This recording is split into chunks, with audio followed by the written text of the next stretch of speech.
Neat paper leak ఘటనపై దేశ రాజధానిలో యువజన కాంగ్రెస్ నిరసన చేపట్టింది. ప్రభుత్వానికి నేషనల్ టెస్టింగ్ ఏజెన్సీకి వ్యతిరేకంగా నినాదాలు చేశారు. దేశంలో పేపర్ లీకేజీలు, పరీక్షలో అవకతవకలు జరుగుతున్నాయని, వాటిని అరికట్టడంతో విఫలమయ్యారని కేంద్రంపై విమర్శలు గుప్పించారు.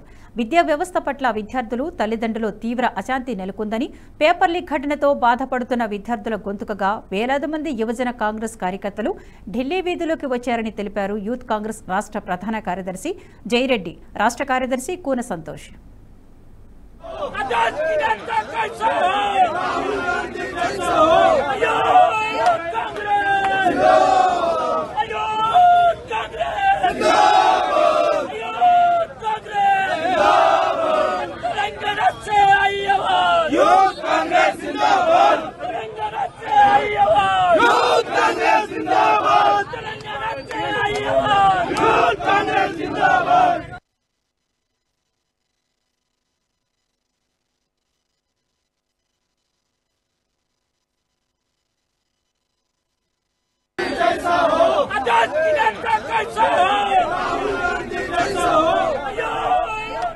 ఈ వీడియో మీకు నచ్చినట్టయితే లైక్ చేయండి, 10 మందికి షేర్ చేయండి. అలాగే కామెంట్ల రూపంలో మీ అభిప్రాయాలను మాతో పంచుకోండి. Nationalist hub group of channels ను సబ్స్క్రైబ్ చేసుకుని తెలుగునాట జాతీయవాద జర్నలిజాన్ని ప్రోత్సహించండి. ఈ వీడియో కింద ఉన్న బెల్ ఐకాన్ పై క్లిక్ చేయడం మర్చిపోవద్దు.